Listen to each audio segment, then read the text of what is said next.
अस्सलाम वालेकुम, मैं हूं शहजाद इकबाल और आप देख रहे हैं शहजाद इकबाल एक्सक्लूसिव। काफ़ी अरसे बाद मैं अपने व्लॉग के साथ आपके सामने आया हूं।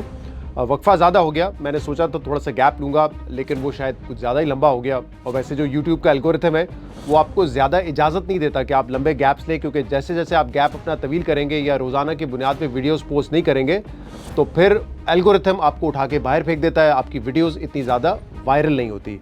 लेकिन वैसे भी मैं कोई डेली व्लॉग तो नहीं करता था। मैं कोशिश यही करता हूँ कि जब मेरे पास कोई अच्छी खबर हो, आपको मुस्तनद खबर हो देने के लिए, वो खबरें जो रोज़मर्रा की ज़िंदगी में आपको नहीं मिल रही होती या टीवी चैनल्स पे नहीं मिल रही होती। आपको पता है टीवी चैनल्स में बड़ी लिमिटेशंस है, पहले मैं बता चुका हूँ। तो वो खबर जब मेरे पास हो फिर मैं कोशिश करता हूँ कि एक व्लॉग बनाऊँ और आप लोगों को कुछ इंपॉर्टेंट इन्फॉर्मेशन दूँ। और इनफैक्ट जब से ये ईरान वॉर शुरू हुई थी, मैंने नया पाकिस्तान पे बहुत सारे प्रोग्राम्स किए, कोशिश की है कि आपको मैं अपडेट करता रहूँ। बट आज इस जंग को लेकर मेरे पास कुछ एक्सक्लूसिव खबर और डिटेल्स मौजूद हैं, और अच्छी खबर नहीं है वो इसलिए क्योंकि ऐसा लग रहा था, और आप लोगों में से भी कुछ लोगों ने फील किया होगा, दुनिया भर की मार्केट्स ने, पाकिस्तान की स्टॉक मार्केट ने भी एक पॉइंट पे ये फील किया कि शायद ये वो हफ्ता होगा जहां पे हमें डी एस्केलेशन नजर आए, जहां पे हमें शायद सीज फायर नजर आए और आहिस्ता आहिस्ता ये जंग अपने इख्तिताम को पहुंचे। अब उसमें कुछ बयानात तो ऑब्वियसली चाहे वो डोनाल्ड ट्रंप के हों, वो भी आ चुके हैं मंजर आम पर। कुछ ईरानियन जो अथॉरिटीज़ हैं या हुकूमत है उनके कुछ लीडर्स के बयान सामने आ चुके हैं। पाकिस्तान का जो किरदार है वो सब सामने आ चुका था।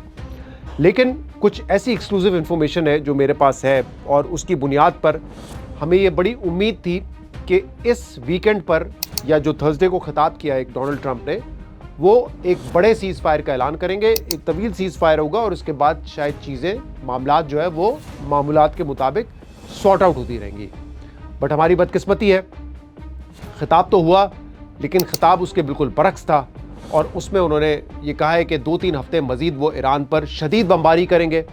ईरान की यूनिवर्सिटी, ईरान के ब्रिजेस, उनके इंफ्रास्ट्रक्चर, उनके एनर्जी इंफ्रास्ट्रक्चर, सबको निशाना बनाएंगे और ईरान को दोबारा पत्थर के दौर में फेंक देंगे वापस।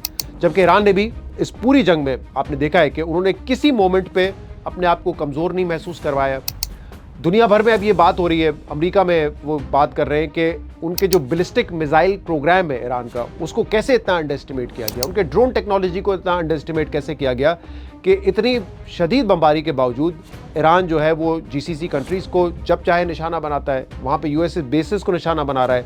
अब उन्होंने ये कहा है कि अमरीकी जो कंपनीज़ है, टेक कंपनीज़ हैं, उनके दफातर अगर इन ममालिक में होंगे तो उनको भी निशाना बनाएंगे, क्योंकि अब अमरीका और इसराइल जो हैं वो ईरान के सिविल स्ट्रक्चर को निशाना बना रहे हैं।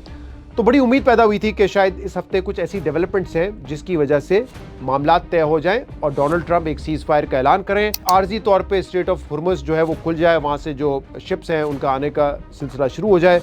बट अनफॉर्चुनेटली ये हुआ नहीं, और सब में पाकिस्तान ने बड़ा कलीदी किरदार अदा किया है। पाकिस्तान ने नेक नियति से अपने ताल्लुकात को भरपूर तरीके से इस्तेमाल किया और कोशिश की कि जो कम्युनिकेशन चैनल है वो खुले, और पाकिस्तान इसमें कामयाब भी हुआ, क्योंकि जब से जंग हुई थी ईरान और यूएस की जो कम्युनिकेशन है कट ऑफ हो चुकी थी। इससे पहले तो ओमान सालिसी करवा रहा था, लेकिन जंग के बाद ऐसे आसार लग रहे थे कि ईरान भी बात नहीं करेगा। और ईरान ने ऑब्वियसली क्योंकि बड़ा नुकसान उठाया, उनके सुप्रीम लीडर को शहीद कर दिया गया, उनके जो सिक्योरिटी चीफ अली लारिजानी है उनको शहीद कर दिया गया, उनकी टॉप क़यादत को आपने शहीद कर दिया। उसके बाद तो उनके पास नथिंग टू लूज़ वाली सिचुएशन थी। तो उन्होंने तो कह दिया था कि अमेरिका, इसराइल हम पे बमबारी करते रहे, हम जवाब देंगे, वी विल नॉट टॉक। तो पाकिस्तान का ये कलीदी किरदार कि पाकिस्तान दोबारा अमेरिका और ईरान को मुज़ाकरात की टेबल पे लेकर आया, इसमें कुछ और गारंटर्स इंक्लूड हुए, तो ये पाकिस्तान की एक अचीवमेंट है। लेकिन अब एक फ़रीक अगर वो बिल्कुल ही पागल हो जाए या वो बिल्कुल ही फैसला कर ले कि मैंने जंग नहीं बंद करनी, वो मजबूर हो या उसके कोई और अज़ाइम हो, तो इसमें कोई मुल्क क्या ही कर सकता है। लेकिन कुछ तफसीलात मैं इसकी आपको बताना चाहूँगा कि किन नुकात पे ऑलमोस्ट अग्रीमेंट हो गया था और इसके बाद क्या हुआ। लेकिन ये जानने से पहले ये समझना ज़रूरी है कि पाकिस्तान का जो किरदार था वो क्यों इतना वाइटल था और पाकिस्तान ने क्यों प्ले किया। कुछ लोगों की ये राय है कि हमें इस कॉन्फ्लिक्ट से दूर रहना चाहिए था, हम इस जंग में ना शामिल हों, ना हम इस जंग में कोई सालिस का किरदार अदा करें, बट पाकिस्तान ने ये किया। उसकी कुछ इंपॉर्टेंट वजूहात हैं और मैं समझता हूँ ये ज़रूरी था। देखें, एक तो ये कि अगर कोई मुल्क अमन की बात कर रहा है, पीस की बात कर रहा है, जंग को ख़त्म करने की बात कर रहा है, तो ये एक अच्छा अमल है और इसमें जो भी अपना किरदार अदा कर सकता है वो करें।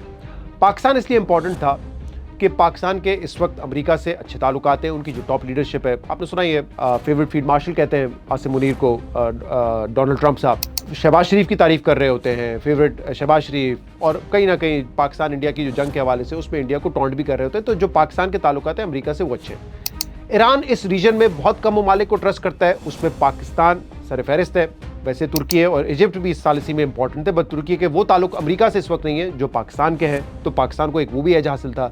फिर इस खत्ते में पाकिस्तान के जो चाइना से ताल्लुकात हैं वो बड़े इंपॉर्टेंट हैं। मिडल ईस्ट से जो हमारे ताल्लुकात हैं वो बड़े अच्छे हैं, सऊदी अरब से हों और यूएई से हों। यूएई से ताल्लुकात तो चले थोड़े बहुत हमें पता है ऊपर नीचे हो गए, बट हिस्टोरिकली हमारे ममालिक से अच्छे ताल्लुकात हैं। तो पाकिस्तान वॉज अ की प्लेयर जिसके तमाम फरीकैन से अच्छे ताल्लुकात थे और इसलिए Pakistan decided to play a role. Pakistan के लिए इंपॉर्टेंट क्यों था? दो एस्पेक्ट बड़े इंपॉर्टेंट हैं जो ये सवाल उठाते हैं कि क्यों हम रोल प्ले करें। एक सिक्योरिटी एस्पेक्ट, क्योंकि देखिए जिस किस्म के बयानात ट्रंप पहले दिन से दे रहे हैं कि ईरान को मुकम्मल तबाह कर देंगे, अभी तक तो वो नाकाम हुए रिजीम चेंज करने में, लेकिन ऑब्वियसली ईरान में तबाही तो बहुत हो रही है। तो अगर ईरान को बिल्कुल ही वल्नरेबल कर देते हैं वो, इराक जैसे इराक वॉर में जो इराक का हाल किया था वो सिचुएशन हो जाती है, तो पाकिस्तान के लिए अच्छा नहीं है। पाकिस्तान का एक तवील बॉर्डर ईरान से मिलता है, बलूचिस्तान में वैसे ही इतनी इंसर्जेंसी है, दहशतगर्दी है, तो उसको एक हवा मिलती है और ये पाकिस्तान के लिए अच्छा नहीं है। पाकिस्तान वैसे ही इंडियन बॉर्डर पे इन्वॉल्व है, अफगानिस्तान से इन्वॉल्व है, तो एक और वल्नरेबल बॉर्डर पाकिस्तान को सूट नहीं करता। दूसरा, सिक्योरिटी पर्सपेक्टिव से हमारे लिए इसलिए भी इंपॉर्टेंट है क्योंकि हमारा दिफाई मुआहदा है सऊदी अरब के साथ। सऊदी अरब और यूएई हो, बहरीन, कुवैत, ये अभी तक जवाबी कार्रवाई नहीं कर रहे ईरान पे, क्योंकि ईरान उनके ऊपर उनकी सरजमीन पर अटैक तो कर रहा है बहरहाल, चाहे वो यूएस बेसिस पे कर रहा हो या जो है यूएस के जो भी सिविलियन अब वो स्ट्रक्चर को निशाना बनाने की बात कर रहा हो। लेकिन ऑब्वियसली वो लैंड तो उनकी है, इन जीसीसी कंट्रीज़ की है, तो इन कंट्रीज़ की तरफ से कोई जवाब नहीं दिया जा रहा। अगर दिया जाता है तो पाकिस्तान के लिए बड़ी प्रॉब्लमेटिक सिचुएशन हो सकती है, क्योंकि फिर हमारा जो डिफेंस पैक्ट है सऊदी अरब के साथ वो एक तरीके से एक्टिवेट हो जाएगा कि अब सऊदी अरब इन्वॉल्व हो चुका है तो फिर पाकिस्तान क्या करेगा। और पाकिस्तान के साथ डिफेंस एक्ट भी है, पाकिस्तान का डिफेंस पैक्ट भी है, और पाकिस्तान जो है वो ऑब्वियसली फाइनेंशियली डिपेंडेंट भी है बहुत, तो हमारे पास फिर ऑप्शंस बड़े कम रह जाते हैं। तो सिक्योरिटी बहुत इंपॉर्टेंट रीज़न था जिसकी वजह से हम डेस्परेट थे कि ये जंग फौरी तौर पे बंद हो। दूसरा इकोनॉमिक एस्पेक्ट है। एक तो ये कि स्ट्रेट ऑफ हुर्मुज़ जब ईरान ने बंद कर दिया है तो ऑयल का पाकिस्तान आना ये एक प्रॉब्लम होगा, सप्लाईज के इशू हो सकते हैं, हम उसको मैनेज करने की कोशिश कर रहे हैं। दूसरा ऑब्वियसली जो कीमतें बढ़ी, आपने देखा ये पाकिस्तान में क्या हाल हुआ है, 450 रुपये का पेट्रोल, 520 रुपये का डीजल। ना इस प्राइस पर आवाम बर्दाश्त कर सकती है प्राइसेस एक लंबे अरसे तक, और ना ही हुकूमत पाकिस्तान सब्सिडी देना बर्दाश्त कर सकती है एक लंबे अरसे तक। तो हम तो चाह रहे थे कि ये 2-3 हफ्ते 4 हफ्ते में ये जंग ख़त्म हो जाए, इसीलिए हमने सब्सिडी भी दी कि शायद चले 125 अरब रुपए की सब्सिडी दे दें ताकि ये मामला सॉर्ट आउट हो जाएगा। हमें बड़ी उम्मीद थी इस बात की, लेकिन अब ये नहीं हो रहा। तो आपने देखा है कि प्राइसेस फिर इवेंचुअली पास ऑन कर दी गई हैं आवाम पे, बट वी वर होपफुल कि शायद ये 3-4 हफ्ते में निमट जाएगा तो हम सब्सिडी से काम चला लेंगे, जो अब नहीं चलना है। दूसरा इकोनॉमिक एस्पेक्ट ये भी बड़ा इंपॉर्टेंट है कि सऊदी अरब में, यूएई में और दीगर जो जीसीसी कंट्रीज़ हैं वहाँ पे पाकिस्तान के बहुत सारे लोग काम करते हैं। पाकिस्तान की जो रेमिटेंसेज हैं अराउंड 42-43 बिलियन डॉलर्स तक इस साल होंगी, उसका 55% इन जीसीसी कंट्रीज से आता है। ये जंग जारी रहेगी, इन तमाम ममालिक की मईशत मुतासर होगी, इनकी ग्रोथ मुतासर होगी। तो जब ग्रोथ मुतासर होगी, इतने जो प्रोजेक्ट्स बन रहे होते हैं डेवलपमेंट के, कंस्ट्रक्शन के, वो होंगे नहीं। पाकिस्तान का मजदूर वहाँ पे क्या करेगा, पाकिस्तान का जो वो शख्स जो वहाँ पे टैक्सी चलाने जाता है वो क्या करेगा। ऑब्वियसली जब पूरी इकॉनमी सफ़र करेगी तो आप वहाँ से ले ऑफ्स होंगे, और पाकिस्तान इस वक्त रिलाई करता है इस रेमिटेंस पर। तो पाकिस्तान के लिए ज़रूरी था कि इकोनॉमिक पॉइंट ऑफ व्यू से भी इस जंग को जल्द से जल्द एड्रेस किया जाए। तो मेरे ख्याल से ये रीजंस थे जिसकी वजह से पाकिस्तान ने अपने आप को इसमें एक सालिस के तौर पे पिच किया कि हमारे ताल्लुकात भी अच्छे हैं और हमारी ज़रूरत भी है, नज़रिया ज़रूरत थी हमारी इकोनॉमिक और सिक्योरिटी जो नीड्स हैं, तो इसलिए पाकिस्तान इन्वॉल्व हुआ। एक और मैं आपको बात बताऊँ, बहुत से लोगों को ये फैक्ट पता होगा, बहुत से लोगों को ये फैक्ट नहीं पता होगा, क्योंकि ईरान के हमारे साथ जो ताल्लुकात है ना उसमें ऊंच नीच तो बहुत देखी गई है। इनकलाब 1979 का आया, उसके बाद से बहुत ऊंच नीच हुई है, लेकिन फिर भी हमारे उनसे बड़े अच्छे ताल्लुकात हैं। और उसकी एक बहुत बड़ी मिसाल ये है कि अमेरिका और ईरान के जो डिप्लोमेटिक टाइज थे वो तो कट ऑफ हो गए थे, कोई फॉर्मल उनके डिप्लोमेटिक टाइज नहीं थे 1979 के बाद। इसलिए पाकिस्तान जो है वो ईरान को रिप्रेजेंट करता है वॉशिंगटन डीसी में अपनी यूएस एम्बेसी के जरिए। अब ये 1992 से ये सिलसिला चलते हुआ आ रहा है, आज तक ये जारी है कि जो भी उनके पासपोर्ट या वीज़ा के इश्यूज होते हैं ईरान के, किसी को वीज़ा चाहिए, ईरान जाना है, चाहे वो यूएस सिटीज़न हो या सिटीज़न ना हो, तो पाकिस्तान फैसिलिटी प्रोवाइड करता है अपनी एम्बेसी के ज़रिए ईरानियंस को भी, अमेरिकन्स को भी, और जिसको वीज़ा की वहाँ पे ज़रूरत है।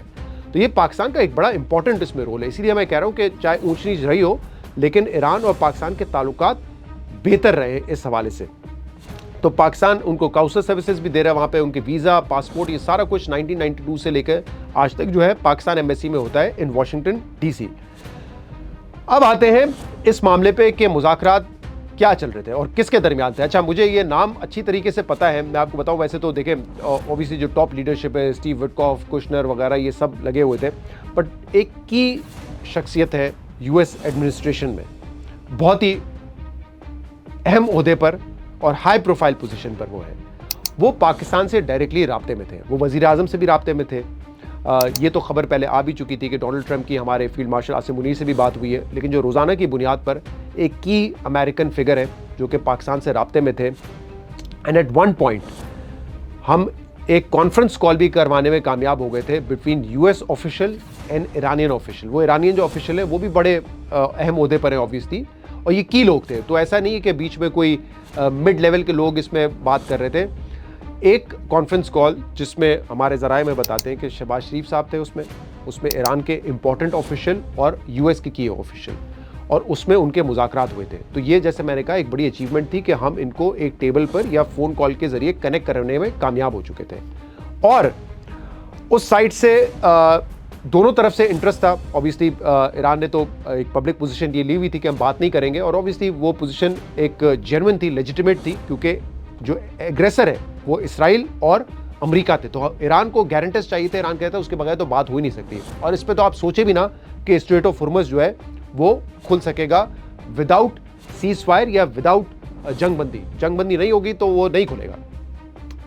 तो हमारे ज़रा में बताते हैं कि वो जो की ऑफिशियल थे, and obviously he is very close to Donald Trump, तो वो इस बात पे कन्विंस हो गए थे कि ठीक है, हमें ये जंगबंदी करनी है और हम सीज फायर के लिए तैयार हैं। और जो एक ऑलमोस्ट अग्रीमेंट हो चुका था, एक काइंड ऑफ अग्रीमेंट जिस बात पे हुआ था, वो ये नुकता था कि अमेरिका सीज फायर का ऐलान करेगा, यानी डोनाल्ड ट्रंप जो है वो सीज फायर का ऐलान करेंगे, और दूसरी तरफ से CBM के तौर पे ईरान जो है वो स्ट्रेट ऑफ हुर्मुज़ से कुछ वेसल्स को, कुछ शिप्स को गुजरने की इजाज़त देगा। आपको याद होगा कि पहले ये खबर आई कि पाकिस्तानी फ्लैग्ड 10 जहाज़ जो है वो स्ट्रेट ऑफ हुर्मुज़ से गुजरने की इजाज़त दी गई है।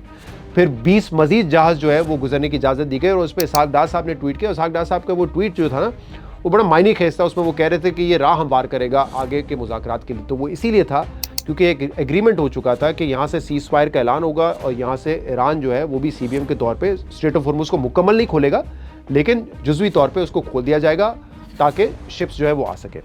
अब इस पॉइंट पे जो है वो ऑलमोस्ट इत्तेफाक हो चुका था। हाँ, एक मसला ईरान का इस पे था कि गारंटर कौन होगा।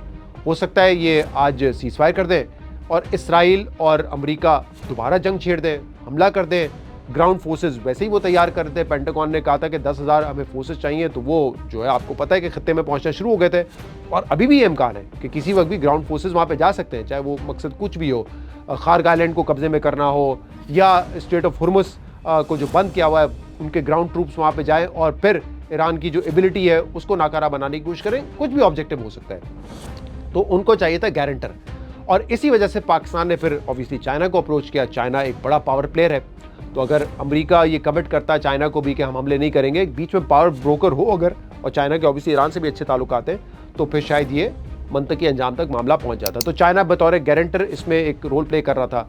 पाकिस्तान ने उनसे बात की, इस बात पे ऑलमोस्ट एग्रीमेंट हो गया कि अमेरिका सीज फायर का ऐलान करेगा और यहाँ से जुज़वी तौर पे स्ट्रेट ऑफ हुर्मुज़ खुल जाएगा। लेकिन फिर वो अहम शख्सियत डोनाल्ड ट्रंप को ऐसा लगता है कि कन्विंस करने में कामयाब नहीं हुई। और इसमें आपको पता है कि एक और शख्सियत जो JD वेंस है, वाइस प्रेसिडेंट अमेरिका के, उन्होंने बड़ा की रोल प्ले करने की कोशिश की। वो तो आपको पता है, उनके बयान से बड़ा वाजे हो जाता है कि वो एंटी वॉर नज़र आ रहे हैं, वो चाह रहे हैं कि जंग जल्द से जल्द ख़त्म हो। बहरहाल, अब क्या वजह है कि डोनाल्ड ट्रंप साहब कन्विंस नहीं हुए, इसमें मुख्तलिफ थ्योरीज़ हैं। एक वजह ये बताई जा रही है कि आपने देखा होगा कुछ रिलीजियस लीडर्स जाके उन्होंने मुलाकात की है डोनाल्ड ट्रंप से, तो वो जाके जो है डोनाल्ड ट्रंप साहब को बड़ा चढ़ाते भी हैं, और वो बताते हैं कि होली वॉर है और फिर इस जंग को मज़ीद जारी रहना चाहिए। आपको पता है डोनाल्ड ट्रंप के जो एक कोर सपोर्टर्स है एवेंजेलिकल्स, वो भी बड़ा सपोर्ट करते हैं, वो भी इस थ्योरी को मानते हैं कि इसराइल को जो है वो इसराइल फैलेगा एक दिन। तो ये हो सकता है कि उन लोगों ने जाके कन्विंस कर लिया हो कि नहीं, हमें ये जंग नहीं बंद करनी है। फिर एक और वजह ये थी कि किसी भी पॉइंट पे ईरान जो है वो विक्ट्री नहीं देना चाह रहा था। ये नहीं हो सकता था कि ईरान कमज़ोर पड़े कि हाँ हमने सरेंडर कर दिया किसी चीज़ पे, और ऑब्वियसली डोनाल्ड ट्रंप को इस जंग से एग्जिट करने में कोई ना कोई उनको बताना है कि मेरी क्या विक्ट्री है। देखिए, अगर वो पहले दिन ही निकल जाते कि हमने सुप्रीम लीडर को शहीद कर दिया तो शायद वो उसको डिक्लेयर कर सकते थे, लेकिन क्योंकि रिजीम चेंज नहीं हुआ, उनके बेटे मुश्तबा खामनाई आए हैं जिनको कहा जाता है कि उससे हार्डलाइनर हैं, तो रिजीम चेंज तो नहीं हुआ, तो कैसे वो एग्जिट करेंगे? वो क्या ये बता के निकलेंगे कि न्यूक्लियर फैसिलिटी तबाह कर दी? वो तो जब जून 2025 में जंग की थी उन्होंने तब भी यही कहा था कि न्यूक्लियर तमाम उनकी फैसिलिटी हमने तबाह कर दी। वो क्या कहेंगे कि बैलिस्टिक मिसाइल ड्रोन्स हमने मुकम्मल उनको न्यूट्रलाइज कर दिया है ईरान को? ये भी नहीं कह सकते। नज़र आ रहा है जीसीसी कंट्रीज पे आज भी अटैक हो रहे हैं। तो कोई विक्ट्री चाहिए थी उनको, ईरान ये विक्ट्री देने के लिए तैयार नहीं था। तो अब ये एक मफरूज़ा, ये एक थ्योरी है, मैं तो नहीं बता सकता यहाँ बैठ के कि डोनाल्ड ट्रंप ने क्यों इनकार कर दिया ये डील लेने से या जो भी एक नेगोशिएशन हो रही थी, बट ये उसकी मुमकिन वजह नज़र आती है कि डोनाल्ड ट्रंप जो है वो चाहते थे कि मुझे कोई विक्ट्री मिले, लेकिन ईरान ये देने के लिए तैयार नहीं था। तो अब ऐसा लगता है, और बयान से भी बड़ा वाज़ेह है, कि ये जंग लंबी चलेगी। डोनाल्ड ट्रंप तो कह रहे हैं कि हम स्टोन एज में पहुंचा देंगे ईरान को, लेकिन जो हमारे यहाँ से भी इत्तलात आ रही है वो इतनी पॉजिटिव नहीं है। ऐसा नहीं है कि ये बिल्कुल ही डायलॉग और नेगोशिएशन जो हो रही थी ख़त्म हो गई हैं, लेकिन एक जो क्विक उम्मीद थी कि शायद इस हफ्ते ही कोई सीज़ फायर का ऐलान हो जाएगा और फिर शायद ऑयल प्राइसेस नीचे चले जाए, स्टॉक मार्केट बहाल हो जाए, जो माशी इस वक्त एक क्राइसिस है दुनिया भर में, एक ग्लोबल इकॉनमी सफ़र कर रही है, वो शायद मामला थोड़ा थोड़ा सेटल होना शुरू हो जाए। लेकिन एटलीस्ट वो उम्मीद अब टूट चुकी है कि फौरी तौर पे ये होगा। और जैसे मैंने बताया, जो जुमेरात को प्राइसेस इंक्रीज़ की गई है पेट्रोलियम प्राइसेस की, उस पर भी एक हुकूमत ने होल्ड किया हुआ था, मुस्तहकम रखा हुआ था, क्योंकि उनको लग रहा था कि शायद हम ये 125-30 अरब की सब्सिडी देंगे और जब तक ये मामला टल जाए। लेकिन क्योंकि अब वो नेगोशिएशंस उस तरीके से आगे नहीं बढ़ रही हैं और ट्रंप साहब नहीं मान रहे हैं, बल्कि ट्रंप क्या, शायद हो सकता है नेतन्याहू ना मान रहे हो, क्योंकि ये तो एक नॉर्मल नज़र आ रहा है ना, और इस पे तो यूएस में बड़ी तनकीद हो रही है। This war is very unpopular in US. 30-32% लोग हैं जो कि सपोर्ट करते हैं, क्योंकि सबको ये पता है कि ये जंग इसराइल की है, नेतन्याहू की है, जो कि मुसल्लत की गई है अमेरिका के ऊपर, और अमेरिका जो है वो खत्ते में जाके लड़ रहा है और अपने इत्तेहादियों को भी जो है वो नाराज़ कर रहा है। तो बहरहाल अब हम इसके लिए तैयार थे, इस शौक के लिए, और पेट्रोलियम प्राइसेस बढ़ाने की बड़ी वजह ये है कि अब हमें भी शायद ये फील होता है कि आने वाले दिनों में जो है ना वो मामला बिगड़े। और इसी में, इन्हीं सिचुएशन में एक और अनफॉर्चुनेट ख़बर ये है कि जैसे यूएई के साथ ताल्लुकात हमारे हिस्टोरिकली रहे, ब्रदरली ताल्लुकात हैं, लेकिन अब इन हालात में हम $2 बिलियन जो लिए हुए हमने यूएई से, जिस पे काफ़ी अरसे से ये हो रहा था कि क्या उसको रिन्यू किया जाएगा, क्या वो जो डिपॉजिट्स हैं उस पर हमें मज़ीद टाइम मिल जाएगा, लेकिन अब हुकूमत पाकिस्तान बल्कि वज़ारत ख़जाना की तरफ से, ज़राए की तरफ से बता दिया गया है कि $2 बिलियन हमने वापस कर रहे हैं। कुछ अर्सा तो इस पर नेगोशिएट होता रहा कि यार कितना उस पर इंटरेस्ट देंगे, 4.5% दें, 6.5% बढ़ा दिया था फिर यूएई ने। लेकिन बहरहाल हमारे यहाँ कुछ लोग ये समझते हैं कि अब ये $2 बिलियन हमारे लिए एक मसला बन रहे थे, और बिफोर यूएई वो हमसे ये पैसे मांगता पब्लिकली, तो हमने ये फैसला किया है कि अब वापस करेंगे। अब ये कैसे वापस करेंगे? हमारे 15-16 बिलियन के जो रिजर्व्स हैं उस पर से वापस करेंगे, या सऊदीया हमें मज़ीद जो है हेल्प करेगा, उस ज़रिए वापस करेंगे?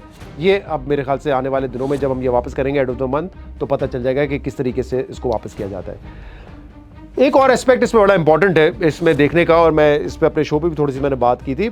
अब ये जो ट्रंप साहब के बयान है ना, इनको लोग बड़े मशकूक और शक की निगाह से देख रहे हैं कि क्या बात है कि हर थोड़े अर्से बाद डोनाल्ड ट्रंप साहब आते हैं और कहते हैं कि नेगोशिएशंस हो रही हैं, ईरान हमारी बात सुन रहा है, ईरान संजीदा है नेगोशिएशंस पे, और 2-3 हफ्ते में जंग ख़त्म हो जाएगी। कभी कहते हैं it's a matter of days कि जंग ख़त्म हो जाएगी, लेकिन फिर वो एक बयान दे देते हैं एग्रेसिव किस्म का, जहराना, कि नहीं मैं तो तबाह कर दूंगा ईरान को। इसकी वजह क्या है? तो अब इंटरनेशनल न्यूज़पेपर्स, चैनल्स इस पर बहुत ज़्यादा, इंटरनेशनल मीडिया बहुत ज़्यादा इस पर बात कर रहा है कि ट्रंप साहब जो है ना वो मार्केट को मैनिपुलेट करने के लिए बयान देते हैं। ठीक है, और उसकी वजह क्या है? अच्छा, एक वजह तो ये हो सकती है कि ट्रंप साहब का बड़ा कंसर्न है ना, डोनाल्ड ट्रंप का बड़ा कंसर्न है कि यार जंग तो शुरू हो गई है, लेकिन अब ये जब ऑयल प्राइसेस बढ़ रही है, स्ट्रेट ऑफ हुर्मुज़ बंद है, तो दुनिया में जो एक ग्लोबल शॉक है वो सिर्फ ऐसा तो नहीं है कि मिडल ईस्टर्न कंट्रीज़ के लिए है, पाकिस्तान के लिए है, फार ईस्ट के लिए, जो कि स्ट्रेट ऑफ हुर्मुज़ यूज़ करते थे। ऑल्दो अमेरिका नहीं यूज़ करता है स्ट्रेट ऑफ हुर्मुज़, लेकिन वहाँ पर भी तेल की कीमतें बढ़ रही है, ब्रेंट बढ़ रहा है, WTI बढ़ रहा है, तो ऑब्वियसली महंगाई वहाँ पर भी है। आपके कोई रिश्तेदार हो, दोस्त यार वगैरह, तो उनसे ज़रा पूछें कि LA में जो फ्यूल प्राइसेस है पर गैलन वहाँ पे हिसाब होता है, पर लीटर नहीं होता, वो $8 से तजावुज़ कर चुकी है, कहीं $6 हैं, तो वहाँ पे भी प्राइसेस बढ़ रही है। अमेरिकन वैसे ही बड़े परेशान थे कि महंगाई इतनी ज़्यादा है, तो अब ये शौक वहाँ पे भी लग रहे हैं। तो एक इंटरेस्ट तो ये हो सकता है ये बयानात देने का कि ट्रम्प साहब चाहते हैं कि प्राइसेस स्टेबलाइज हो जाएं, लेकिन फिर एक बयान दे देते हैं वो कि नहीं मैं तो जंग जारी रखूंगा और मैं तो तबाह कर दूंगा, तो फिर ऑयल प्राइसेस शूट अप कर जाती है। तो अब इंटरनेशनल मीडिया इस पर बड़ा बात कर रहा है कि ये सिर्फ मैनिपुलेशन नहीं है प्राइस को स्टेबलाइज करने के लिए, बल्कि कोई ना कोई इससे फ़ायदा उठा रहा है। अल जजीरा ने इस पर एक बड़ी इंटरेस्टिंग स्टोरी की है। उन्होंने बड़ा डिटेल से बताया कि एक पैटर्न नज़र आ रहा है कि वीकेंड पे क्योंकि मार्केट्स बंद होती हैं तो डोनाल्ड ट्रम्प साहब बड़ा एग्रेसिव बयान देते हैं कि मैं तबाह कर दूंगा, बर्बाद कर दूंगा, स्टोन एज में भेज दूंगा ईरान को। और मार्केट खुलने से पहले, पीर को जब मार्केट्स खुलती हैं उससे पहले वो कोई बड़ा सॉफ्ट बयान दे देते हैं कि नेगोशिएशंस हो रही हैं और जंग जल्द खत्म हो जाएगी। तो शूट अप कर जाती है स्टॉक मार्केट्स दुनिया भर की और ऑयल प्राइसेस आ जाती है नीचे। लेकिन फिर कुछ अर्से बाद ये बयान दे देते हैं कि नहीं मैं तो जंग जारी रखूंगा, तो फिर जो है ऑयल प्राइसेस शूट अप कर जाती है, स्टॉक मार्केट्स नीचे गिर जाती हैं। इस पैटर्न को अल जजीरा ने तो बताया कि ये नज़र आ रहा है। स्काई न्यूज़ के एक रिपोर्ट थी, उस पर बड़ी इंटरेस्टिंग रिपोर्ट थी, उसमें ये बताया गया कि ये महज इत्तेफाक नहीं है कि डोनाल्ड ट्रंप के स्टेटमेंट आने से पहले या उनका कोई पोस्ट होता है ट्रूथ सोशल पे या ट्वीट जो भी आप उसको कह लें, उससे पहले कोई ना कोई एबनॉर्मल एक्टिविटी स्टॉक मार्केट में और ऑयल मार्केट में नजर आती है। तो उन्होंने पूरे एक ग्राफ के जरिए बताया ये कि जब डोनाल्ड ट्रंप साहब का कोई बयान आता है, कोई पोस्ट आती है, तो उसके बाद तो मार्केट में हलचल होती है, वॉल्यूम्स बढ़ते हैं, यानी कि कोई बेच रहा होगा, कोई खरीद रहा होगा, तो ये वॉलिटिलिटी नजर आती है और वॉल्यूम्स शूट अप कर जाते हैं। लेकिन जिस दिन डोनाल्ड ट्रंप ने ये बयान दिया था कि 48 घंटे में दे रहा हूँ स्ट्रेट ऑफ हॉर्मुज़ खुल जाए वरना ऐसी तबाही होगी, ऐसा हमला होगा ईरान पे जो तारीख में कभी नहीं देखा गया होगा, ये बयान दिया उन्होंने। लेकिन मार्केट खुलने से पहले उन्होंने फिर एक ट्वीट कर दिया और ट्वीट में उन्होंने कहा कि हम 5-6 दिन की मोहलत देते हैं और ईरान के एनर्जी इंफ्रास्ट्रक्चर पे हम हमला नहीं करेंगे जब तक ये नेगोशिएशंस जो हैं वो जारी रहती है।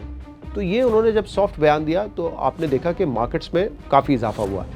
लेकिन स्काई न्यूज़ की रिपोर्ट बताती है कि इस बयान से 15 मिनट पहले एक बहुत बड़ी ट्रेड हुई है और ये ट्रेड महज किसी एक कमोडिटी में नहीं हुई, ये ब्रेंट ऑयल में हुई, ये WTI ऑयल में हुई और S&P यानी कि स्टॉक एक्सचेंज में भी हुई। तो यानी कि मुख्तलिफ मार्केट्स में ये देखा गया कि डोनाल्ड ट्रंप के बयान से महज 15 मिनट पहले एक बड़ी ट्रेड होती है।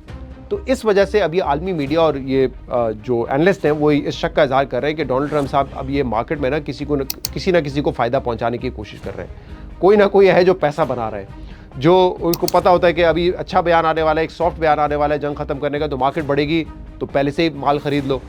अगर पता है कि कोई सख्त बयान देने वाले हैं डोनाल्ड ट्रंप साहब, तो शॉर्ट सेल कर दो, पहले ही मार्केट में माल बेच दो और जब नीचे गिरेंगे तो मार्केट फिर उठा लेंगे। तो अब ये मार्केट मैनिपुलेशन के उनके ऊपर इल्ज़ाम लग रहे हैं और न सिर्फ मार्केट मैनिपुलेशन बल्कि लोगों को फ़ायदा पहुंचाने के उनके ऊपर इल्ज़ाम लग रहे हैं। तो इसीलिए जब आप डोनाल्ड ट्रंप साहब के बयान को देखा करें, एक तो वैसे ही उनके बयान पे यकीन करना बड़ा मुश्किल होता है। आज कुछ बात करते हैं, कल कुछ और कहते हैं और यही वाहिद बंदा है जो कि ये जंग रुकवा सकता है, क्योंकि नेतन्याहू का बस चले तो वो जंग जारी रहेगी। अब ट्रंप कैसे कन्विंस होते हैं इस जंग को रुकवाने के नवंबर के जो इलेक्शंस हैं उस वजह से होते हैं, अमरीकी प्रेशर की वजह से होते हैं या कोई और मामला होता है, ये तो आने वाला वक्त बताएगा। लेकिन फ़िलहाल ऐसा लग रहा है कि वो इस क्राइसिस का फ़ायदा उठाते हुए इस पर अपॉर्चुनिटी देख रहे हैं और कहीं ना कहीं मैनिपुलेशन से किसी ना किसी को फ़ायदा पहुंचा रहे हैं। सो लेट्स सी अब ये मामला कितना अर्से चलता है। उम्मीद तो ये करनी चाहिए हमें कि ये नेगोशिएशंस दोबारा जो है जिस पेस से बढ़ रही थी पेस से बढ़े, ताकि पूरी दुनिया में, पाकिस्तान समेत पूरी दुनिया में कुछ इस्तेकाम तो वापस आए। Thank you ji.